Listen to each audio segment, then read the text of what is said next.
Eztabaidatzea gustuko baduzu, adi, lagunarteko hurrengo mahai bueltarako materiala daukat zuretzat. Gai gutxi dira, eztabaida eta polemika iturri teknologia bezain beste.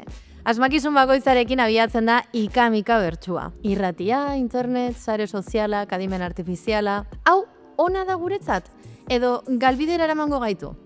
Erroan, teknologiari begiratzeko bi modu kontraiarri daude. Bi esan dut, bai, ze eztabaida edo gatazka guztietan daude zientoka xehetasun eta ikuspegi konplexu. Baina esan ezagun egia, bi pertsona mota daude. Gauza kasaltzeko bi bando muturreko osatzen dituztenak eta ez dutenak ala egiten.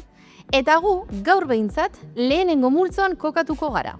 Hortaz, gerra karlistan liberalak eta karlistak parez pare aritu ziren bezala, teknologiari dagokion eztabaidetan bi mutur edo alde daude. Teknopositibistak eta ludistak. Baina, nor da nor?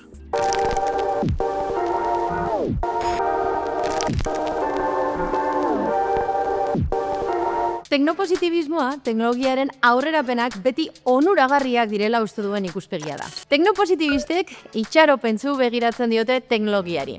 Mundu jasangarri eta justuago baterako bidea dela pentsatzen dute. Hau da, gizateriak dituen arazoen konponbidea teknologia aurreratuagoa eta hobea dela. Nahikoa elikagai ez dugula ekoizten? Teknologia aurreratuagoek azkarrago eta gehiago ekoizteko modua aurkituko dute. Autoek kutsadura gehiegizkoa eragiten dutela? Gutxiago kutsatzen duten autoak ekoitziko ditugu. Edo alderantziz. Adimen artifizialari edo robotei begiratzean, teknopositibista batek ondorioztatuko luke hobeto biziko garela horri esker. Behar ditugun gauzak ekoizteko lan gutxiago egin beharko dugulako. Eta ludismoa, zer? Ludismoa 19. mendean abiatutako mugimendua da. Net Lud ehungintza langileak ematen dio izena, ura izan baitzen joera horren aitzindaria. Oiel industriako makinek euren lanpostuak ordezkatuko zituztelakoan eta langileen eskubideak babesteko, makinak apurtzeari ekin zioten. 21. mendeko ludistak ez du zertan makinarik suntsitu.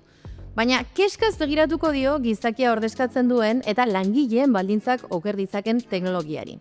Adimen artifiziala adibide ezin hobea da. Ikuspegi ludista batetik kezkagarria eta arriskutsua da halako tresna batek diseinatzaile, aholkulari, itzultzaile edo beste dozenaka profesional motaren lana ordezkatu ahal izatea. Supermerkatuan egiten dugun autua ere termometro egokia da. Ludista batek auto-ordainketa makinak baztertuko lituzke eta langileek harrera egiten duten kutxasainetara joko luke lanpostuak galez daitezen. Begirada zabalago batetik, teknologia jakin batzuei keskaz begiratzeko motibo gehiago ere baditu ludismoak. Ludista batek, adibidez, ez luke begi honez ikusiko gure datuak sare sozialei ematea, pribatutasunak galtzen dugulakoan. Edo pentsatuko luke mugikorrean dozenaka aplikazio eskura izateak tontotu egiten gaituela eta gure gaitasunak mugatu ditzakela horrek. Bi multzo bereizi ditugu, baina horrek ez du esan nahi multzo ona edo multzo txarra dagoenik. Arriskuak eta ahulguneak dituzte biek. Ludismoak pentsamendu distopikoak sustatu ditzake eta inmobilista izan daiteke. Zertarako saiatu teknologia osasuntsuagoa, gardenagoa, sarbide unibertsalekoa sustatzen, teknologia aurrerapen oro atzera pausu bat bada? Teknopositibismoak aldiz, ezeren ardurarik esartzera eraman gaitzake. Halako mezuen bidez, adibidez. Lasai, etorriko da etorkizunean euskara salbatuko duen teknologia bat. Edo etorkizunean hizkuntza guztiak erabiliko ditugu inongo arazo gabe. Ez du merezi orain auzolan digitaletan kateatzeak.